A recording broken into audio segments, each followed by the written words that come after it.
Spirit Molecule and was a sensational Dreamland guest. And incredibly enough, I've just realized that it has not been since 2001 that this major member of our community of searchers and people working at the edge of science and reality has been on this radio program. So, Rick, first of all, I would like to welcome you. And second, I would like to remind you, folks, that Rick Strassman's book was one of those groundbreaking books. DMT, the Spirit Molecule, was a book about a series of experiments he did at his university, the University of New Mexico, involving the use of a hallucinogen, DMT. And Rick, we're going to go far beyond that at this time. We're going to talk about the documentary that he's making now and his work that he's doing now. But why don't you first tell us a little bit about what went into DMT and why was it written? In terms of my interest in DMT, it kind of sprung from an interest that I had that basically began in my 20s in college and from my own studies, trying to determine if there was some sort of biological, basis to mystical experiences.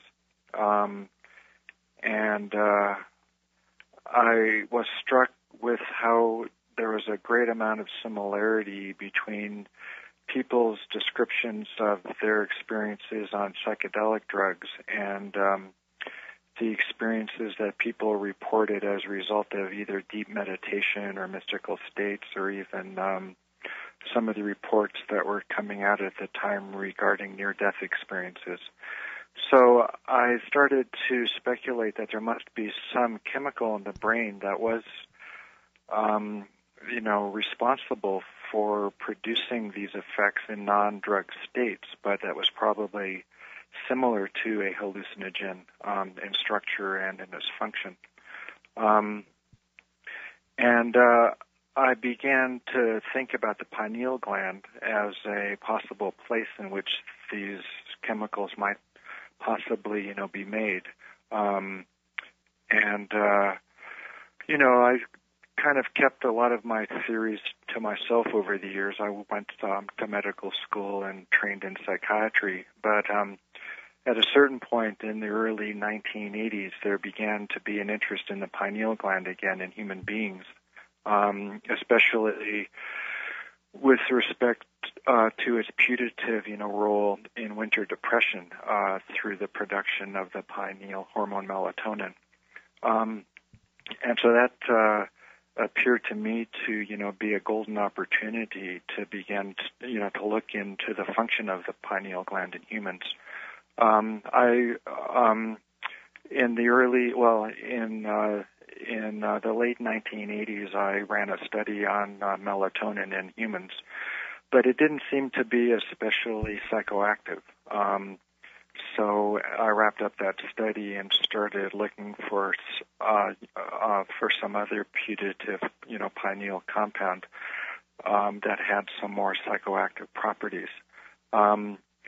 I then sort of stumbled upon this drug, DMT, and even though there isn't any, established objective data that the pineal gland, makes DMT, there's a lot of strong circumstantial evidence.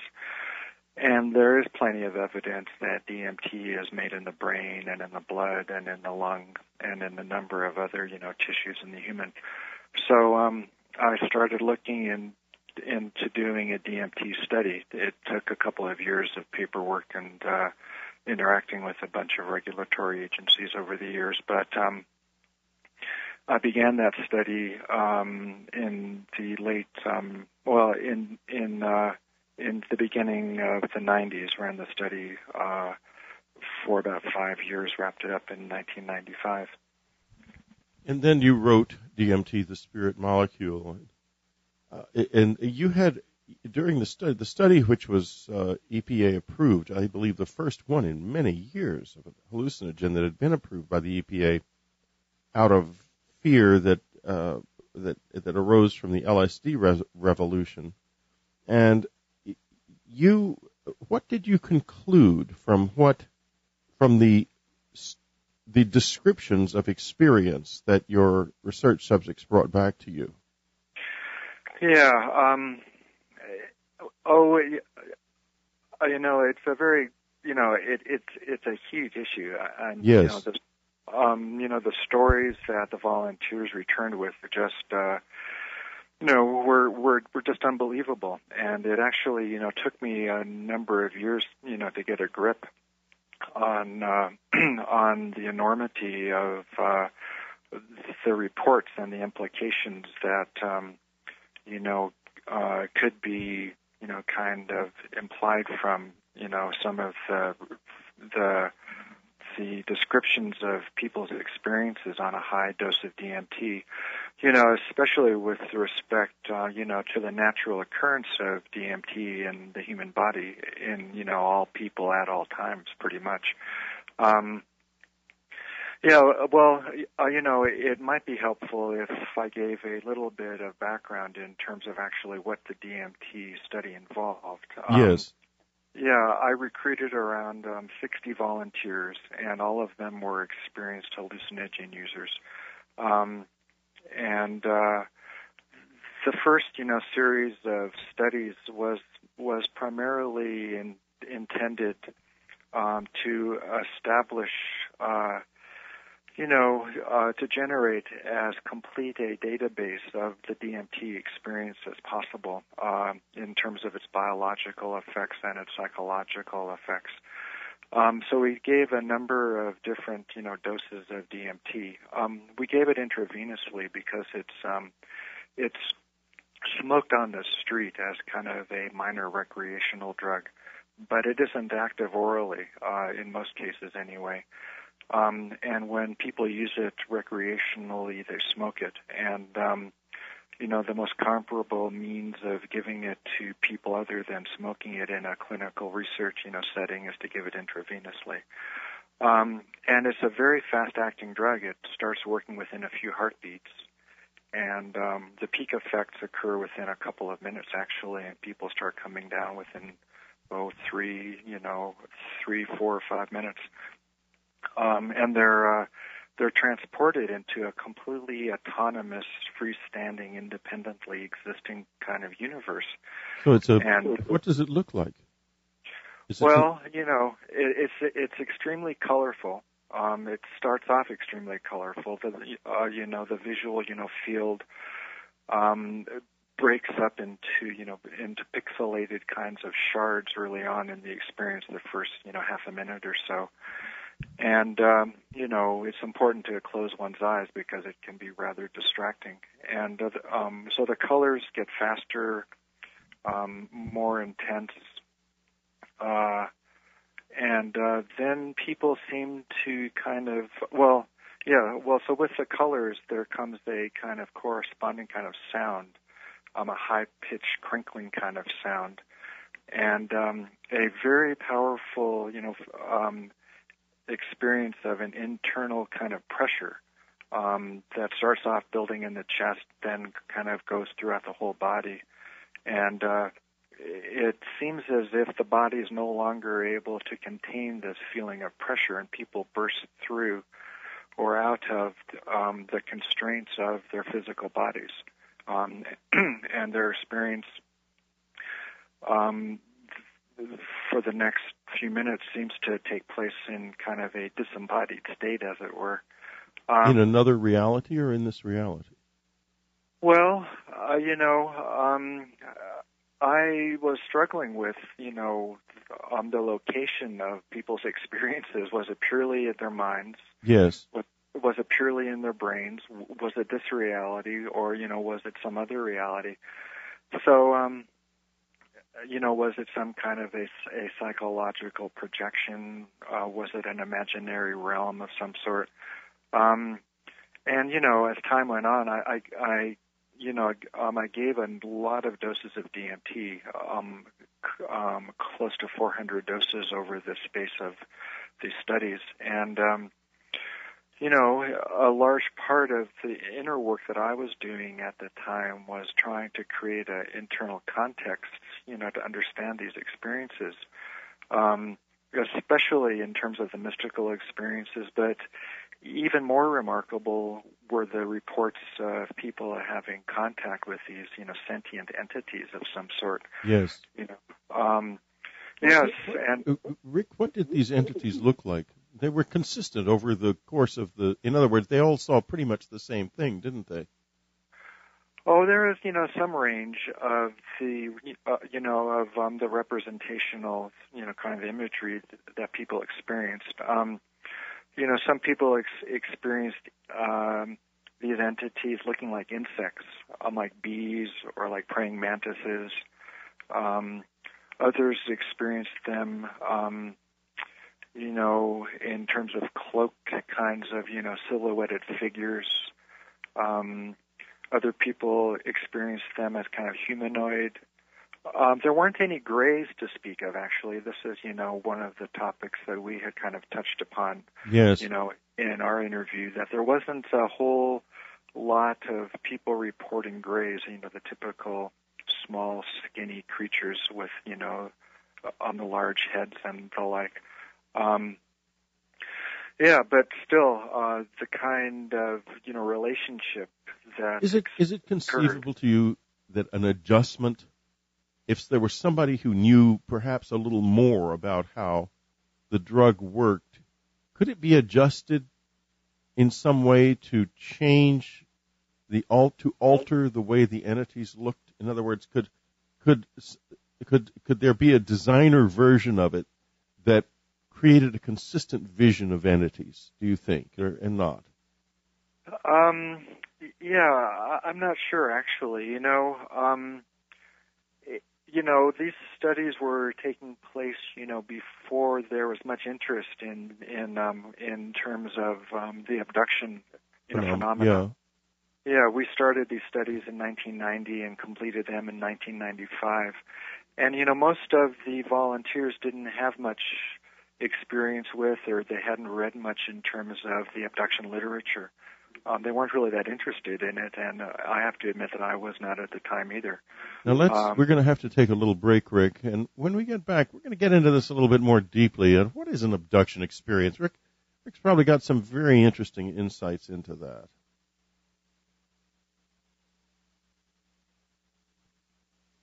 This is Whitley Strieber. We're talking to Rick Strassman, the author of DMT, The Spirit Molecule, the first and so far, I believe, still only person in many years to do officially sanctioned research or officially approved research into hallucinogenic drugs in the form, in this case, of dosing 400 research subjects with DMT.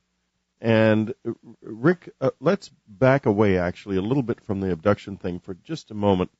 And you came to certain conclusions about what they were seeing and what that might have meant. Why don't we talk a little bit about where you eventually wound up with this? Yeah, well, in terms of my studies, they were the first studies in humans in the U.S. in around 25 years, to give these kinds of drugs to people again. And a few studies have kind of, taken up,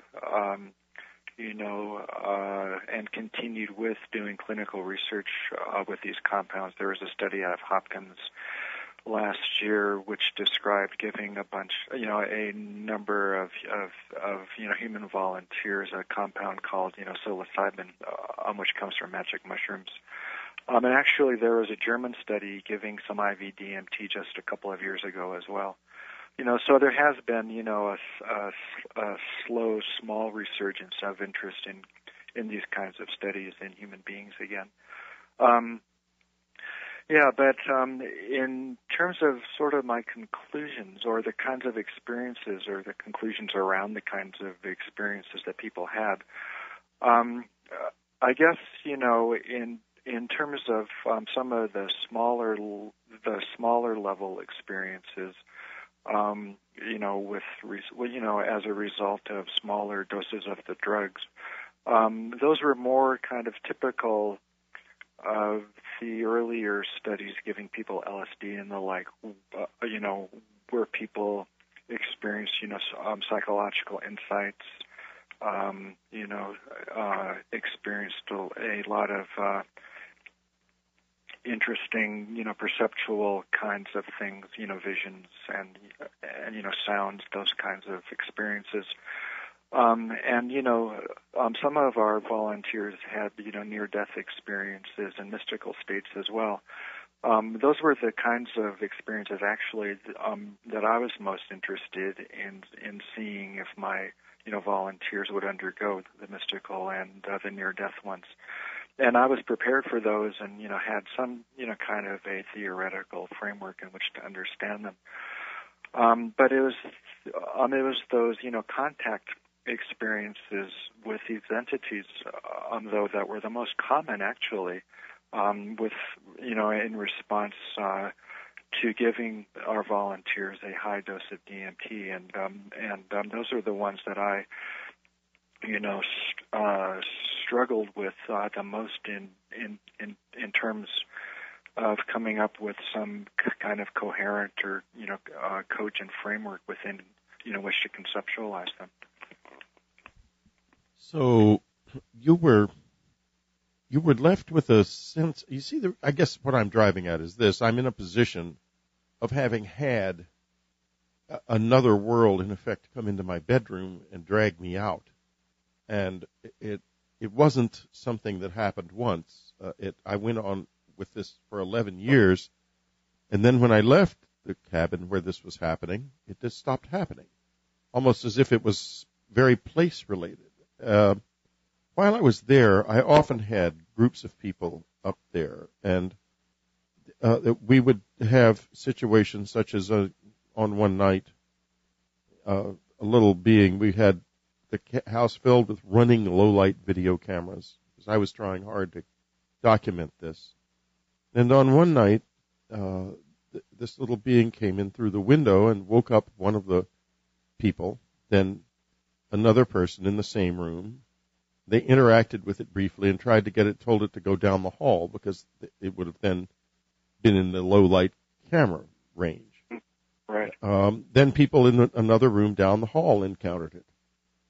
However, later we found nothing on the videotape.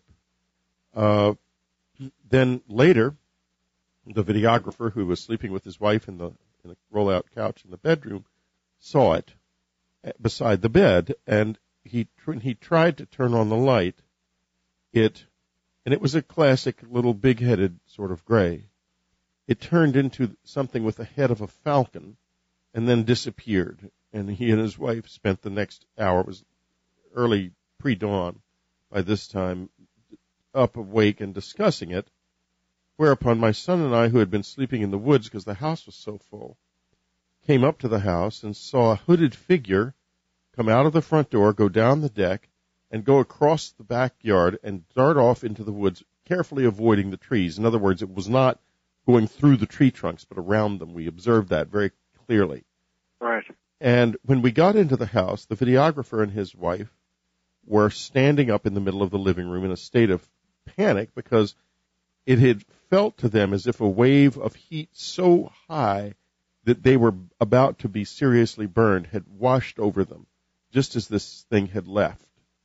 And in other words, what we were looking at was a seemingly physical experience that didn't record on videotape and it worked as much in the grammar of dream as it did in that grammar of physical laws, but wasn't certainly a group hallucination because of the structure of it.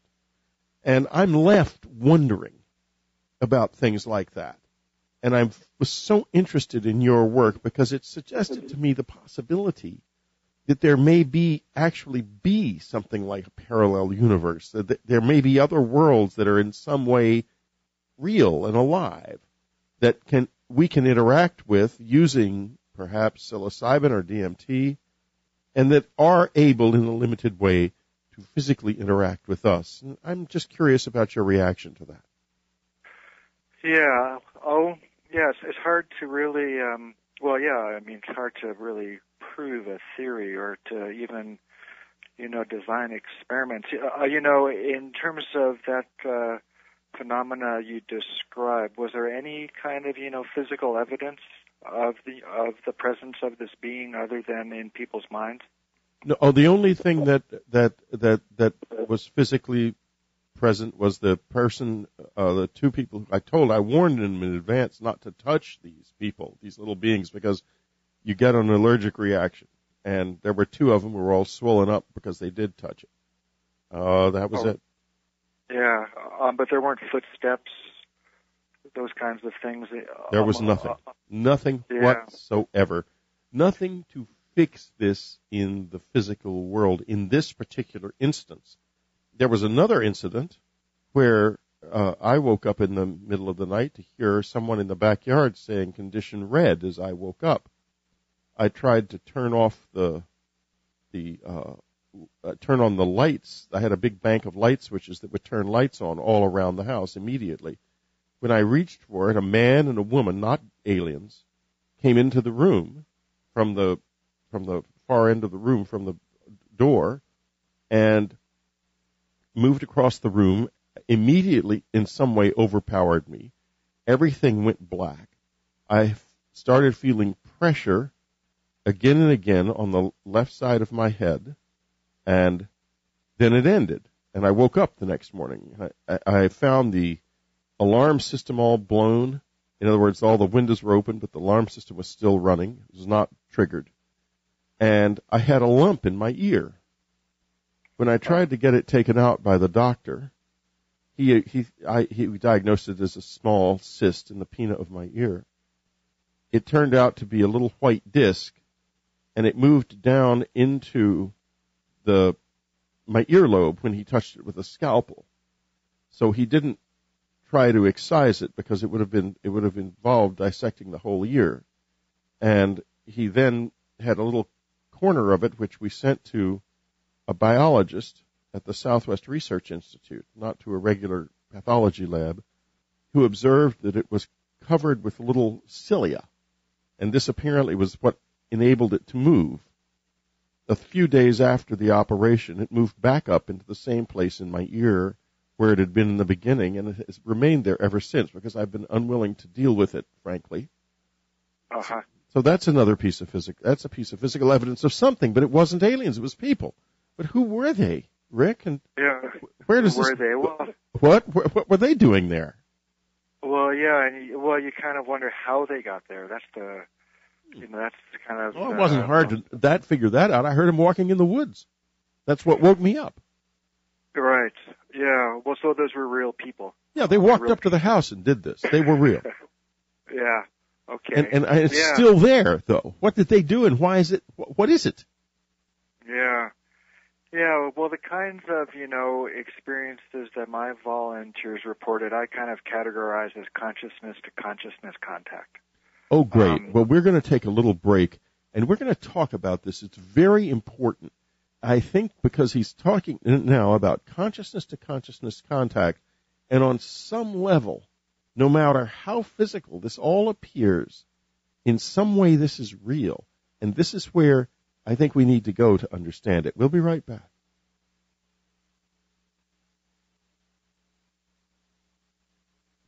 This is Whitley Strieber. We're talking with Rick Strassman, the author of DMT, the Spirit Molecule, presently making a documentary about DMT research.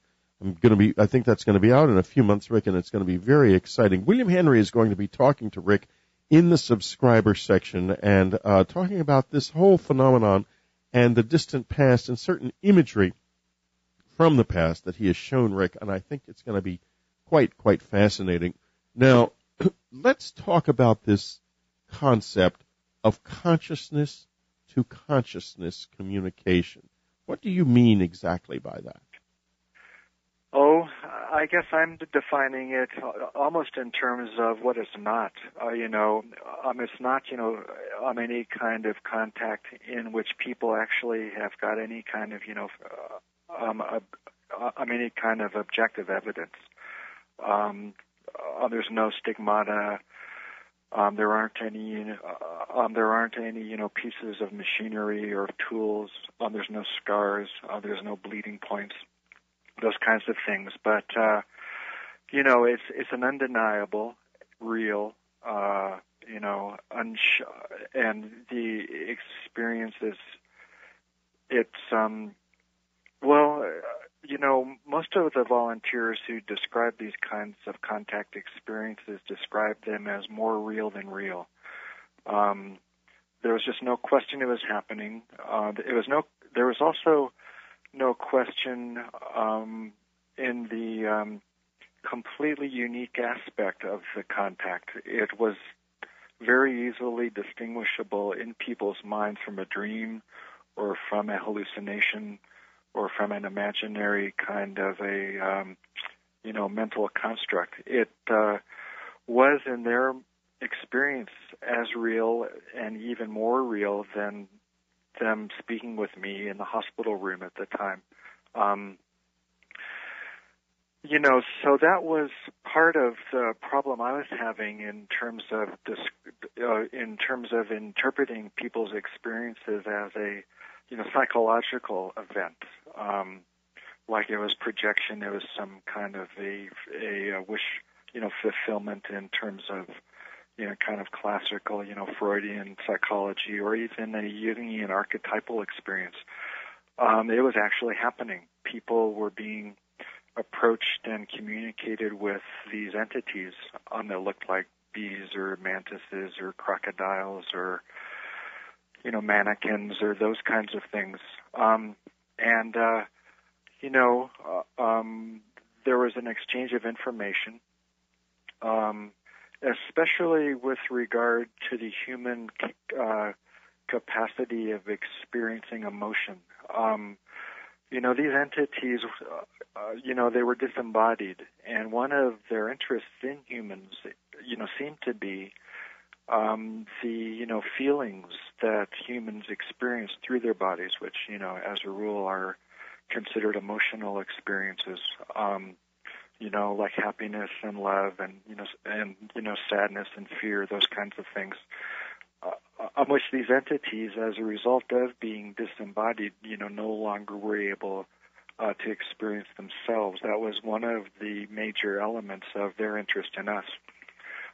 Also, they were interested in kind of, portraying a hyper, kind of technological universe in which they existed, in terms of machinery, in terms of spacecraft, space travel.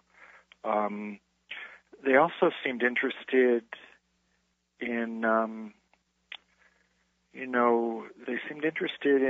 the welfare of people, either individually or collectively.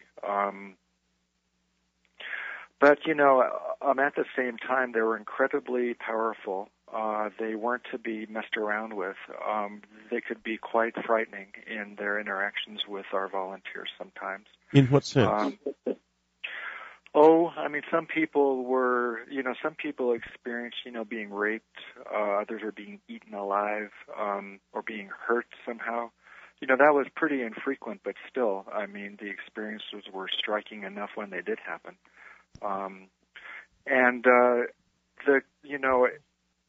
If people started to feel these threatening and kind of hurtful interactions, the most important thing, for them to do was to let go, so to speak, almost to stop resisting, because what seemed quite common is if people started to undergo frightful experiences with these entities and started, to resist, then the experiences even went, further downhill. So the important, element was to open to it, was to accept it, and, was to let go any resistance.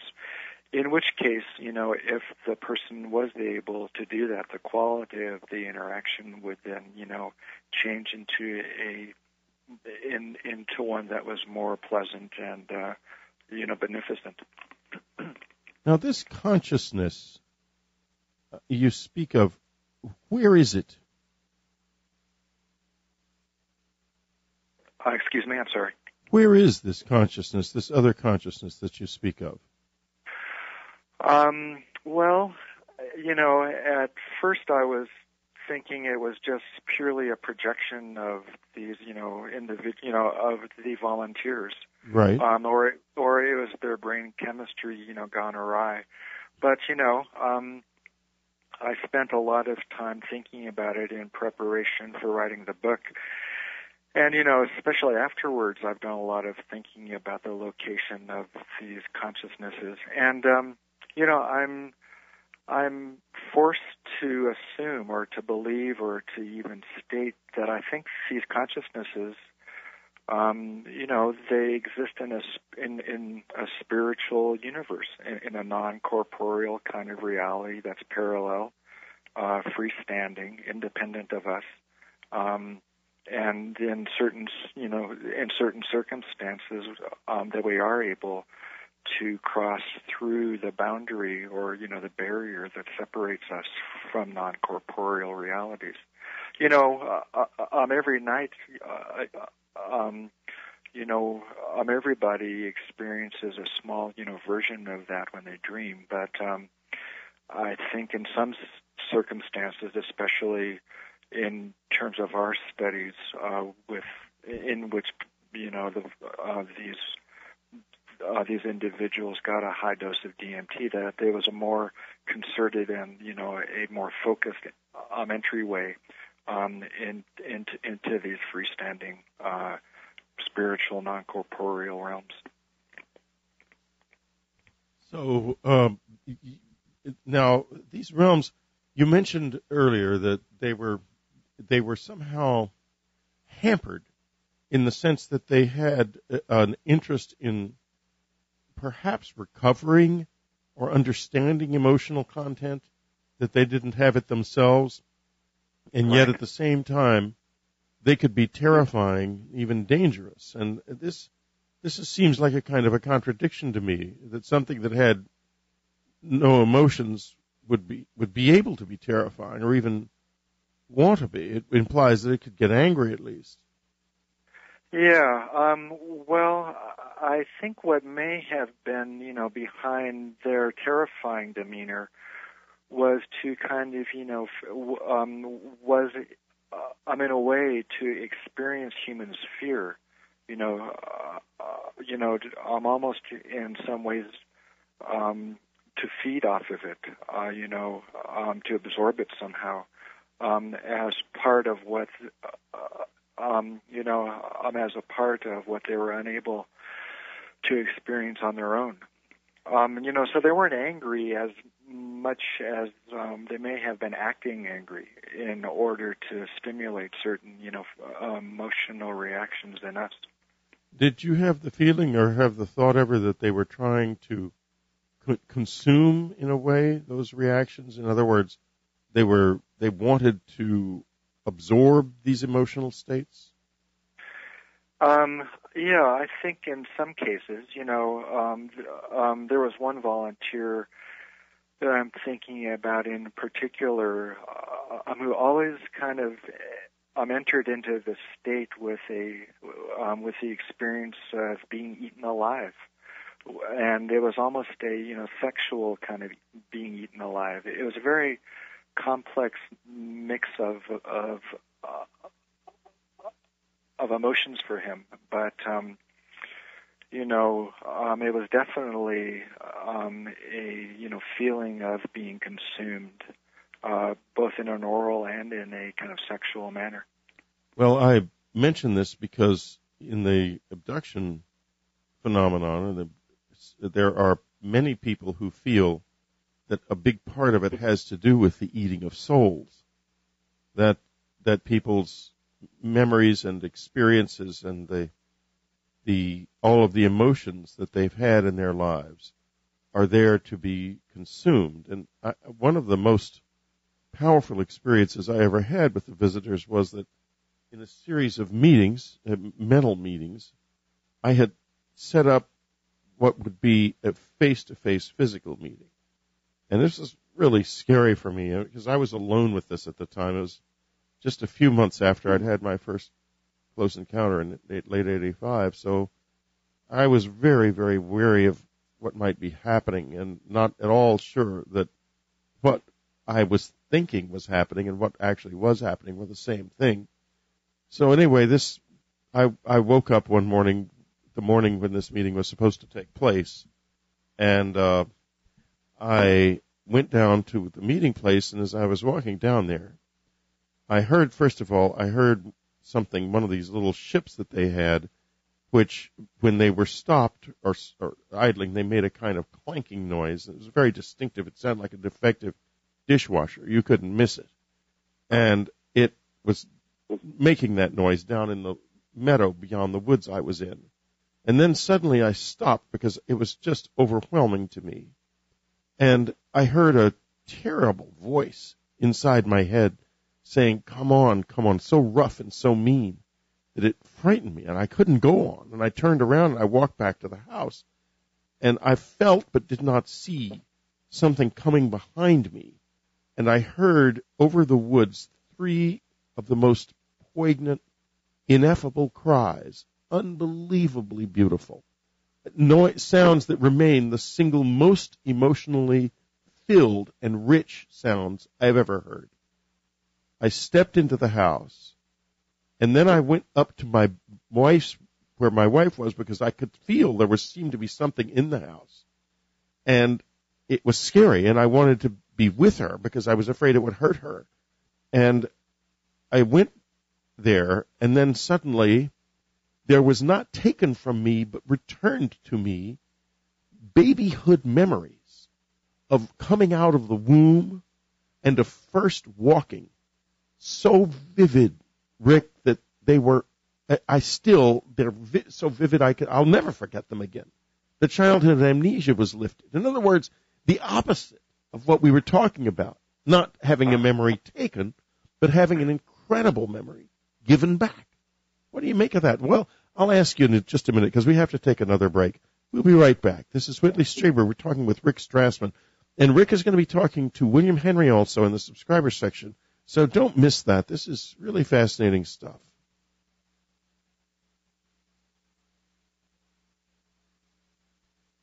This is Whitley Strieber. It's Dreamland. And Rick, I hope you don't mind my challenging you in a way with these things, because I think you have a big part of the key here, and I'm not sure that anyone knows what it is, including you, or certainly not me, because there's a kind of a gulf between the scientific community's fear of seeing this as something in the physical world and our desire to understand it at the same time. And I think it bleeds into the physical world all the time, frankly, personally. Well, yeah. Well, the kinds of questions that our studies raised and your experiences raised, they go to the heart of the matter of the interface between the spiritual and the physical. It's a very slippery kind of borderland there, It's kind of the borderland between science and religion, which has always been kind of a, demilitarized, zone. It's fraught with all kinds of uncertainties, ambiguities, conflicts, theoretical, crosstalk that's very difficult to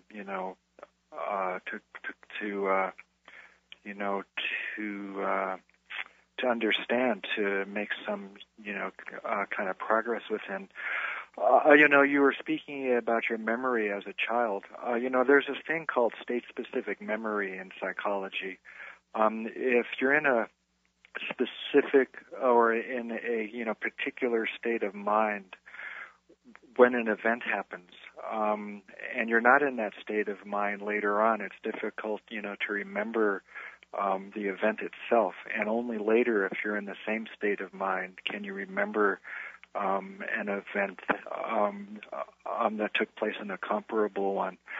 So that's been kind of used in terms of explaining how people are able to remember things, that they did when they were drunk, only if they are, in the future also drunk, or under the influence of a specific, kind of drug, or in a specific state of consciousness.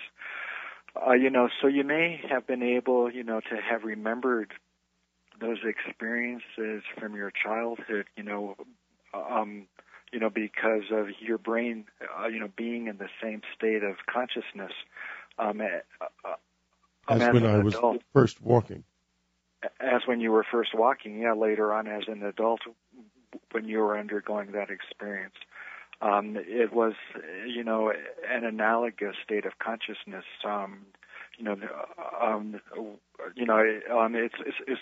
It's an analogous state of consciousness that you may have been in at, both of those moments, as an adult at one time and as an infant the other time. That's fascinating because, of course, the memory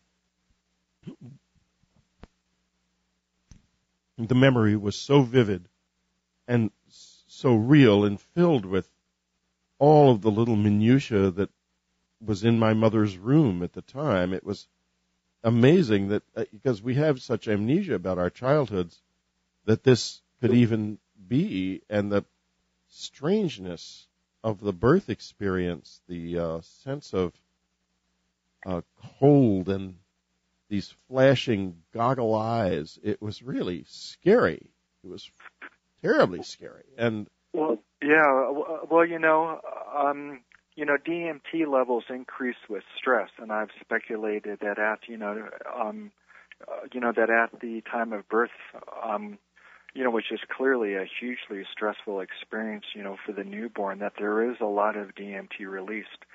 And if you were in, an extremely alert kind of, hyper state as an adult, during that time later on, as you're describing, there also may have been a large amount of DMT in your brain at that time too. So that kind of, ties in with the concept of state-specific memory there. That I bet is the answer, because believe me, I mean, this, it's people on sort of outside of my life can't really, it's not possible to communicate the impact of these experiences, but it's unbelievably huge. And hearing that voice crying out and knowing that I couldn't stop running away from it, even though I didn't want to because I was just so scared, was an overwhelmingly powerful and devastating experience.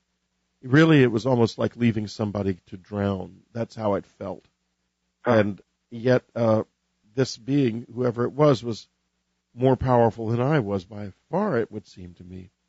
Well, Rick, let's go on now and talk a little bit about your current work and your documentary and what exactly you're doing there. So we started so we're kind of in the process of, filming a documentary about DMT. There's going to be 3 filmings. One took place in New Mexico last month. There's going to be one in the San Francisco Bay Area on the end of March, and also one and there's also going to be one in New York City in May probably. And if we're able, to gather enough, money together, we'll try and do a, filming in Peru as well. It's going to be taking as broad a view as possible on DMT, both in terms of from the scientific point of view, but also, we're going to be very interested in looking at ayahuasca, which is a combination of plants from the Amazon, one of which contains DMT. And Terence McKenna was, of course, very, very famous for his work in ayahuasca, and I know that you knew him. And right. Yeah. He was, quite a, inspirational, an inspirational, figure, for me and for the research. Well, so we're going to be looking at DMT, both as a pure, compound in the body and as a, research tool. And also, we're going to be looking, at ayahuasca as well. So we're going to be taking, so we're going to be looking at it from the point of view, from the perspectives of, science, biology and, psychiatry, also from anthropology, from religious, sorts of perspectives. We're going to be interviewing you as well, in terms of its role, perhaps in the abduction, phenomena, the experience of, contact with non-corporeal, discarnate spiritual entities. There's a school of thought among abductees that it might not even be, first of all, whether or not it's a close encounter with people from another planet is something that seems far in the past to me. I guess it may be true, but I always think of it in so many different ways now.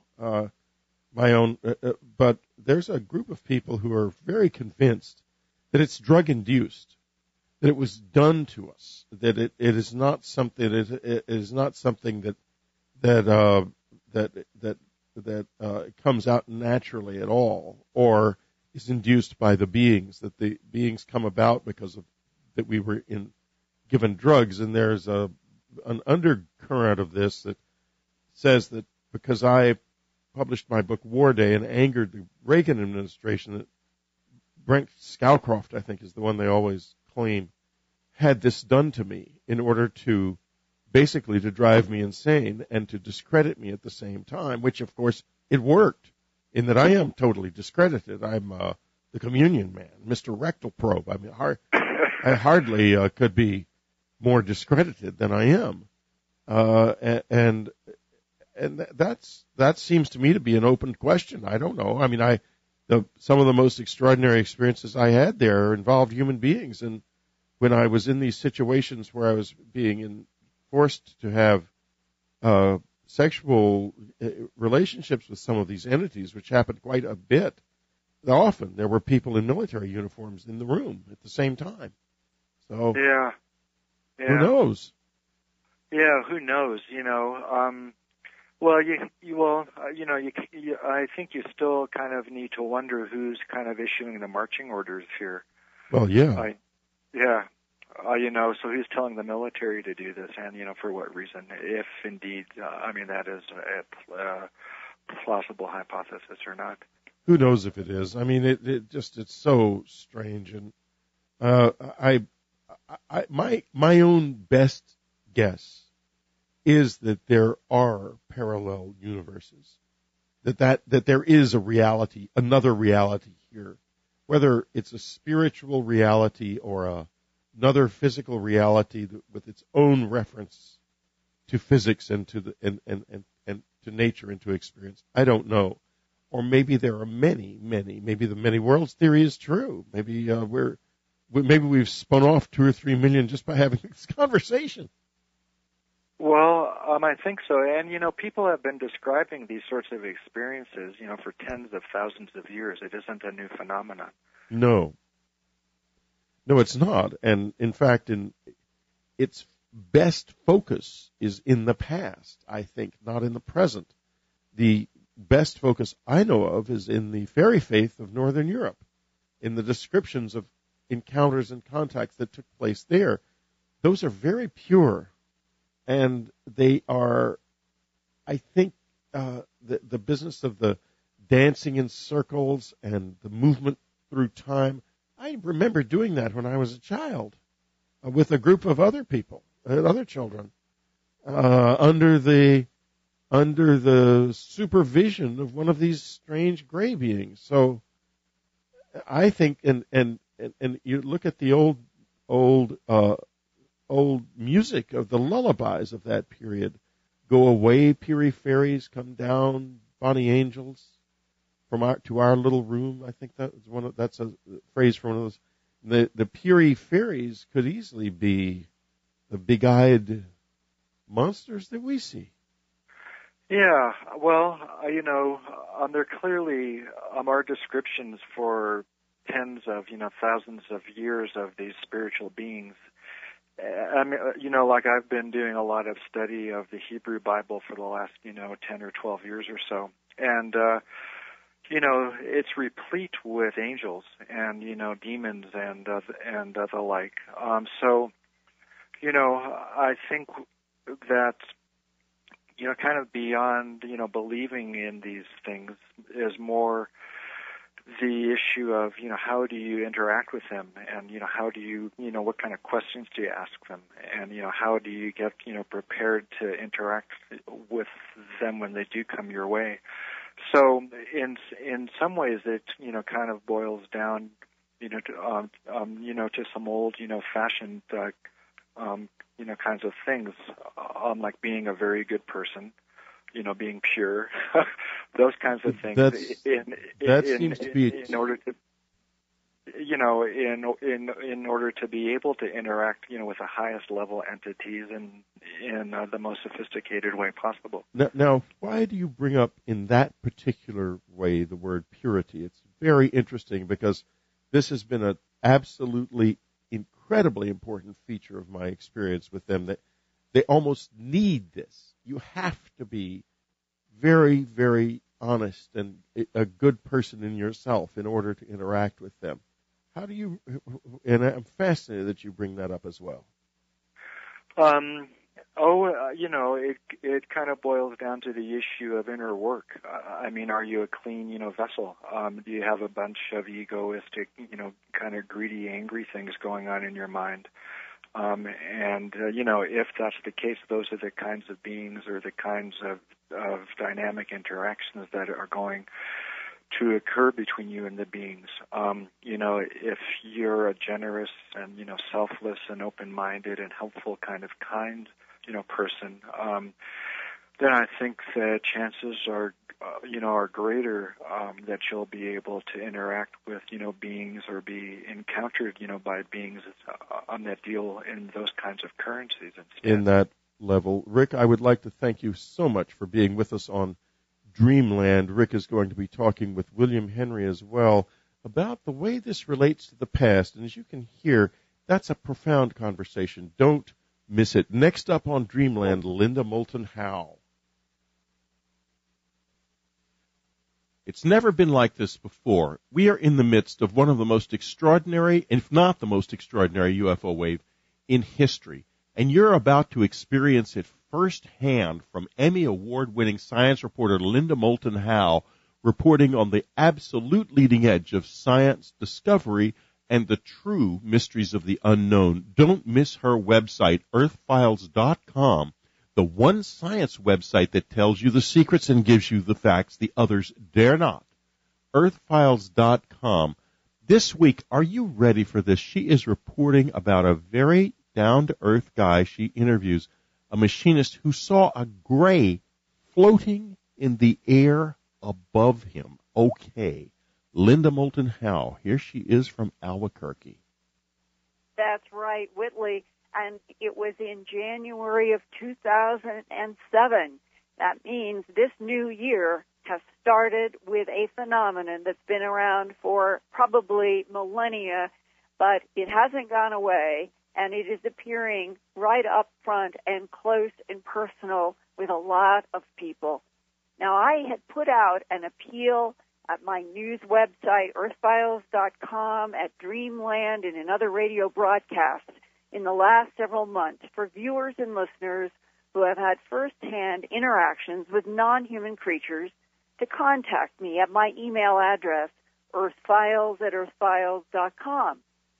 I have received literally hundreds of responses from people all over North America and other parts of the world, indicating yet again how widespread and numerous are the experiences between humans and what appears to be non-human biological entities. One of the emails caught my attention because the date of the man's most recent interaction was the second week of January 2007. What he saw was a seemingly solid biological gray entity wearing a monk's robe-type garment floating above ground only about 20 feet away. Others in the human abduction syndrome over the years have also described seeing gray entities floating or moving in the air above ground. But this time, the location is a major defense contractor that builds armored vehicles for military application, and the eyewitness is a 27-year-old machinist who helps build those military vehicles.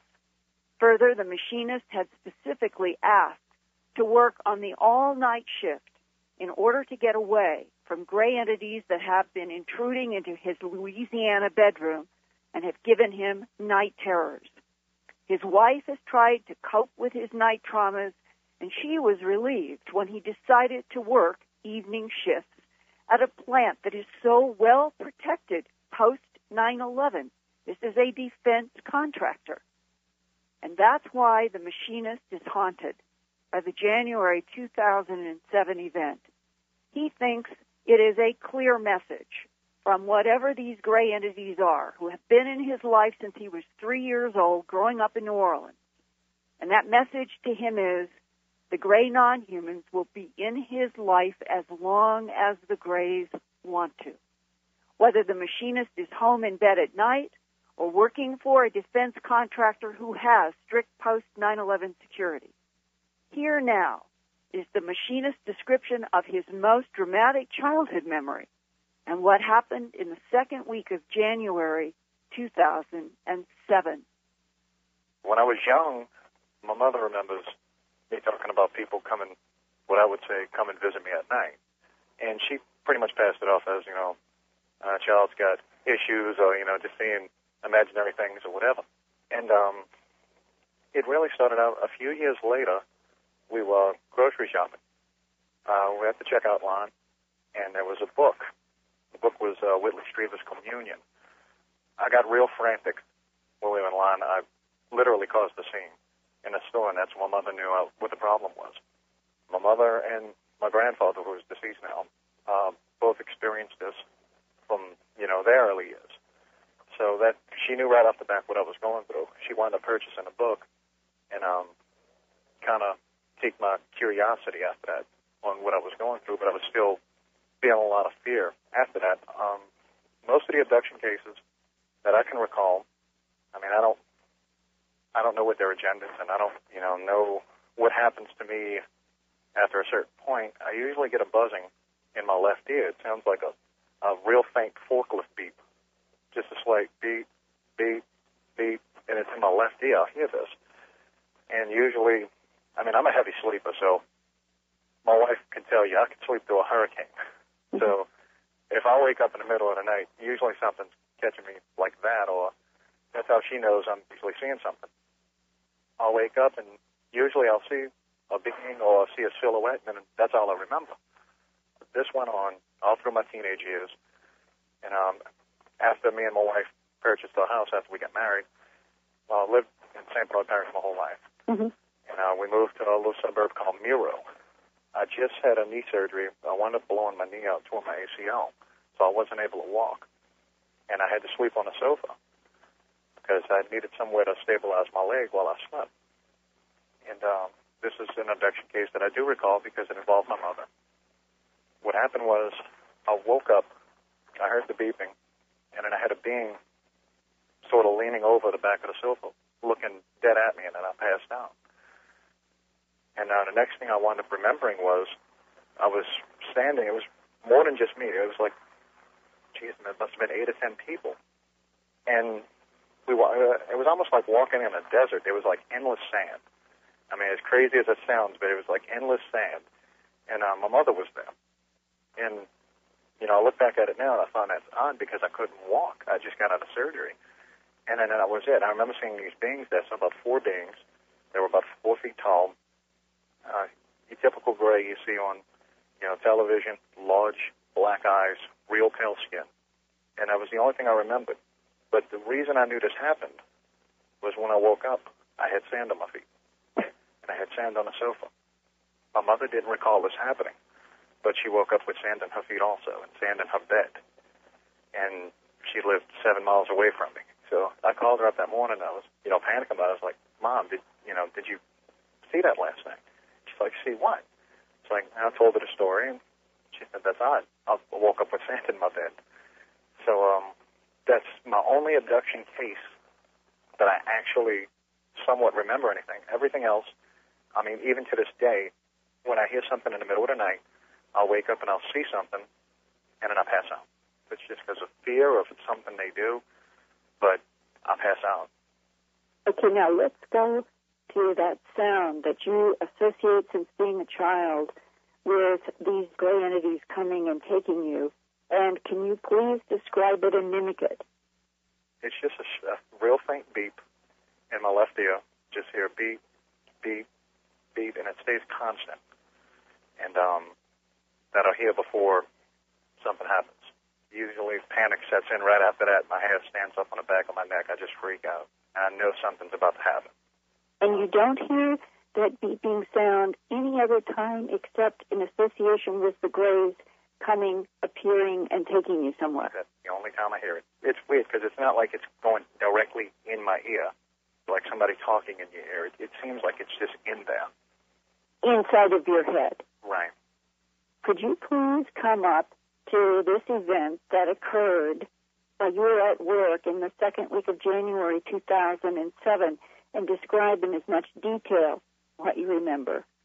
Well, at the place I'm employed, we're not allowed to smoke inside the building. So you go outside, have a cigarette, you usually come back in and finish your work. It's about 9:30 at night.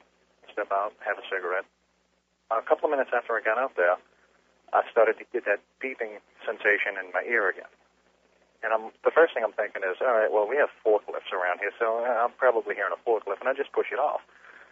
Well, right after that, I had this overwhelming fear come over me.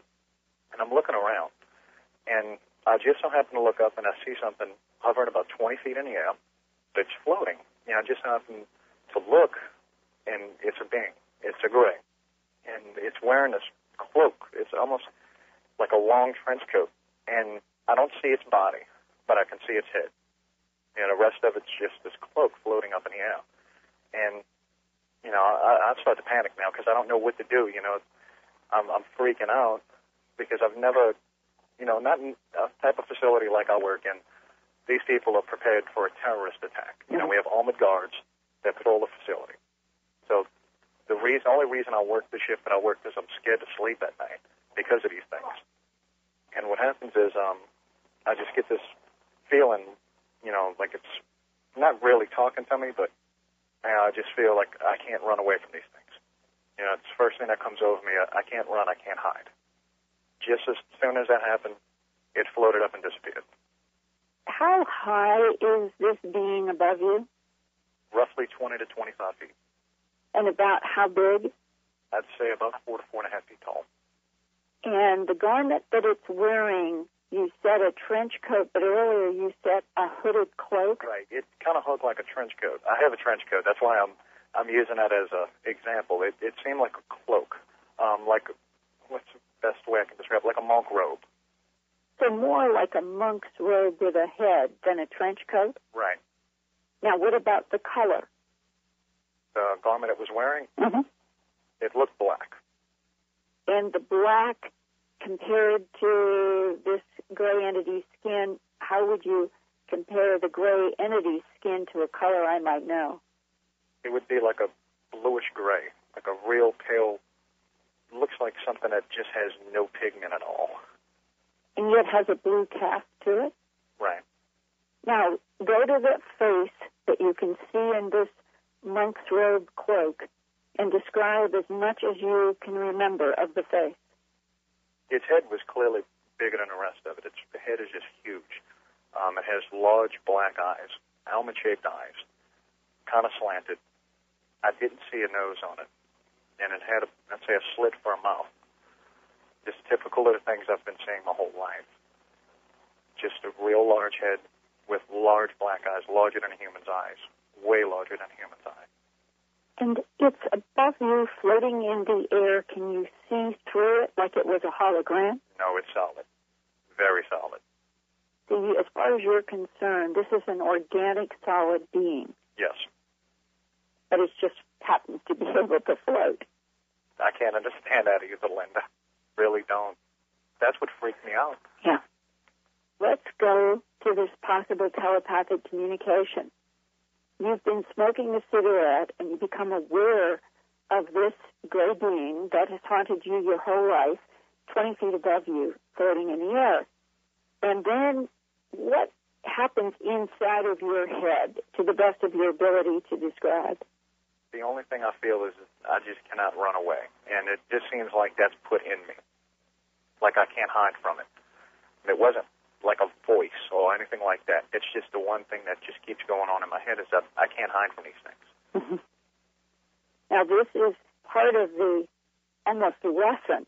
You have been going on a night shift in order to escape abductions at night, and you're at work at night having a cigarette break, and one of the grays appears above you as if to say, it doesn't matter when you work. It doesn't matter when you sleep.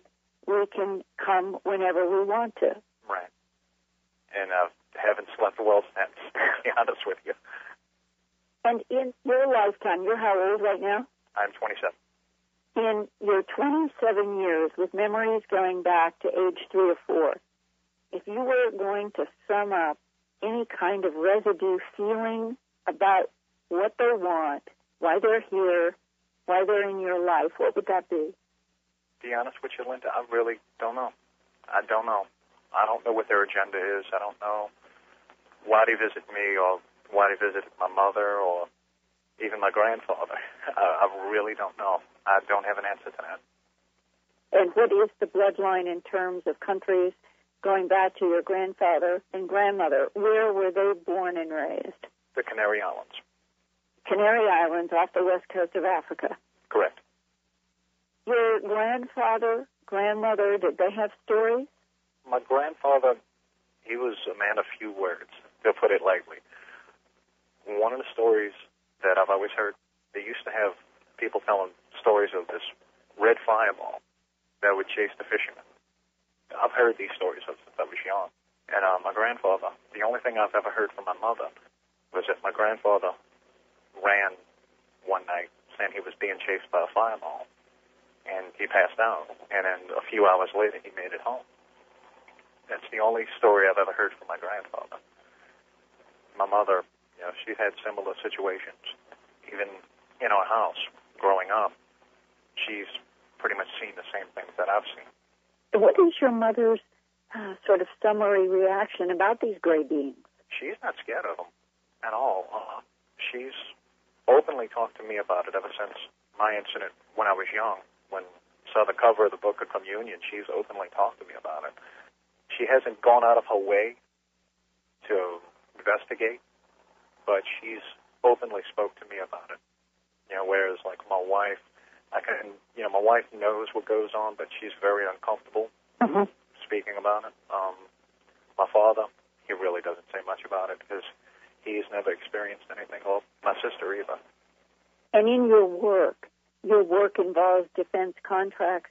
Have you ever been debriefed or warned about anything of a UFO nature? Oh, no, not at all. Not at all. Whitley, I think the cover of your book, Communion, has been mentioned by more people that I've interviewed in the abduction syndrome than any single book that I can think of. And there is something about that face that you depicted that seems to provoke such a wide range of emotions in people who have had some kind of interaction with these gray beings. And in his case, it's fascinating that it was the cover in the store when he was young that sent him into a panic. And then in the years later to realize that he lived with this, but that then suddenly in work, in a defense contractor, exactly where he's trying to escape by taking night work, that the entities would make a point of having one of them appear not on the ground, but up in the air, which seems to underscore again, we aren't you, and we can be any place that you think you are hiding from us. And it also reminds me of one of the more fascinating stories that I investigated when I was based in Philadelphia. And it was a man who was living and working outside of New York, Manhattan. And he did a series of oil paintings. He went that far, a series of oil paintings about his interactions with a variety of types that included grays. And in one of them, and I'm looking at right now that is in my book, Glimpses of Other Realities, Volume 1, this was by David Huggins, that is his real name. in New Jersey, and it shows 8 different entities, of which some are in the air. And he said to me, quote, "These little guys seem to float down out of the sky. They seem to be able to appear and disappear." And he talked in great length about the sense that they were biological, and yet they could appear in the air above him. And as I share that with you, I'm curious if you, in all of your experiences, ever had one of these gray entities appear like 20 feet above you or 15 feet above you in the air. Well, Linda, you know, what's interesting about this is that we do have an experience that's extremely close to this. And what it is this.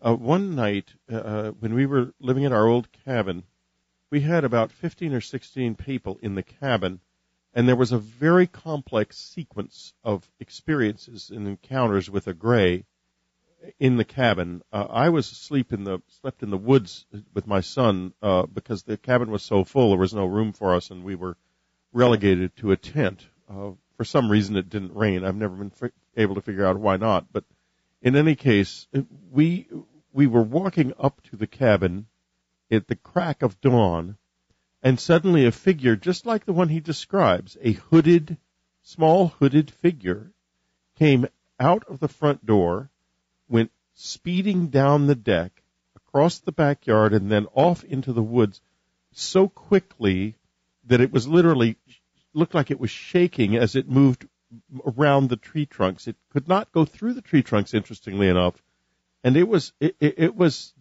the same thing, precisely the same thing. I saw it, my son saw it, and then when we went into the cabin, it turned out that most of the people in the cabin had experiences with it of one kind and another during the night, including the last experience, which was with a filmmaker and his wife who were sleeping in the living room on a roll-out couch, and he saw this big-headed creature come up beside the bed, and before his eyes, the head turned into the head of a falcon. And he then turned on the light because he was not expecting this to happen. And he and his wife stayed up that was about an hour before it left the cabin, before we saw it. He and his wife stayed up for that time, and as it left, they did not see it leave, but it left behind a burst of heat so high that when my son and I walked into the cabin, they were both standing up in the middle of the living room because they thought the bed was on fire. Wow.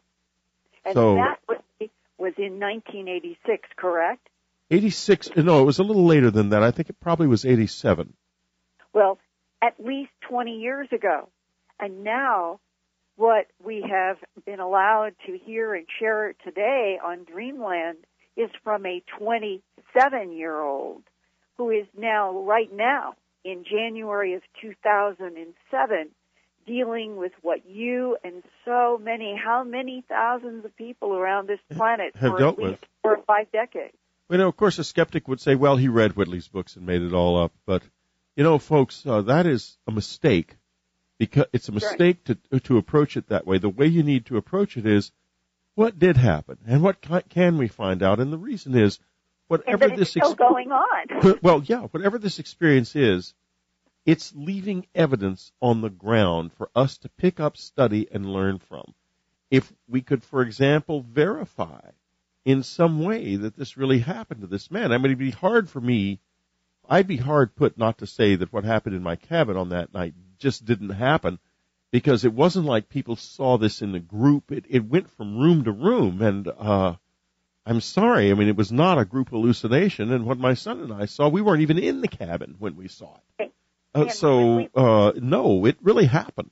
It does happen. And remember, Jim Sparks had little flowers on the bottom of his feet and across the carpet onto the windowsill, right out into the grass in his Florida home when he had his first abduction experiences, and that physical evidence was there, and that's what terrified him, was the physical evidence in his own home. Oh, absolutely. And here this man, working for a defense contractor, has an experience in which he ends up with sand on his feet, sand in his bed, and when he calls his mother because she seemed so alive and real, she had no memory, but what did she report? That she couldn't understand why there was sand in her bed and on her feet. Astonishing. And, Linda, it is so, all of it is so, so amazing.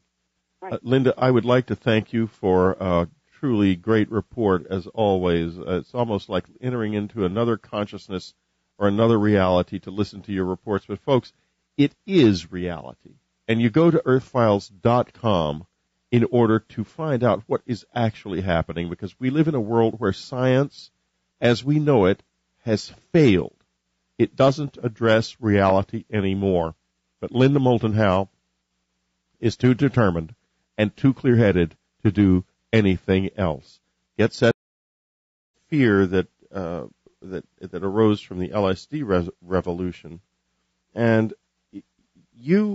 what did you conclude from the descriptions of experience that your research subjects brought back to you? Yeah.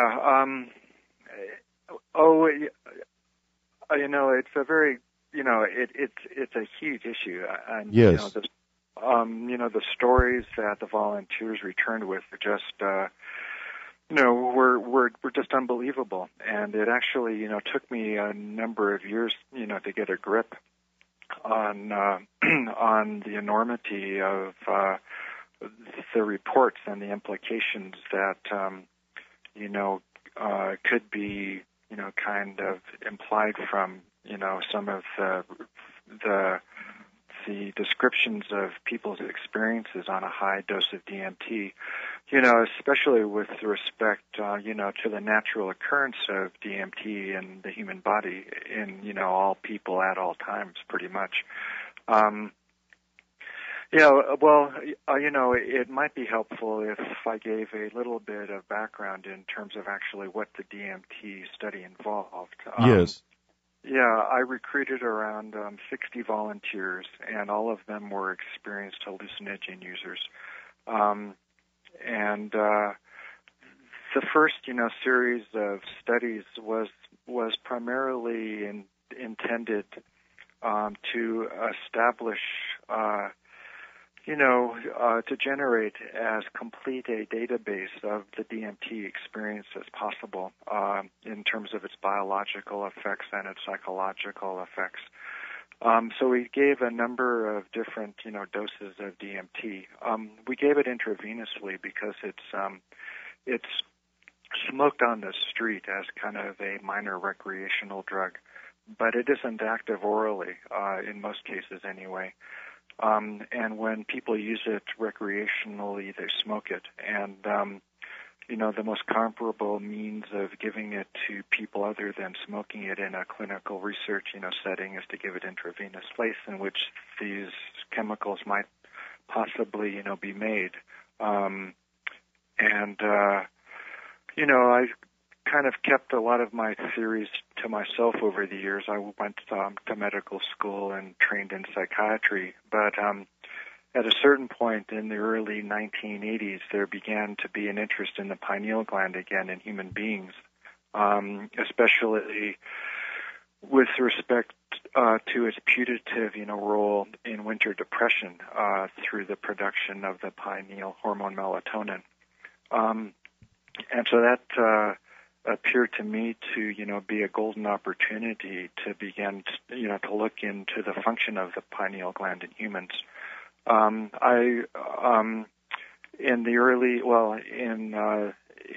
the late 1980s, I ran a study on melatonin in humans, but it didn't seem to be especially psychoactive.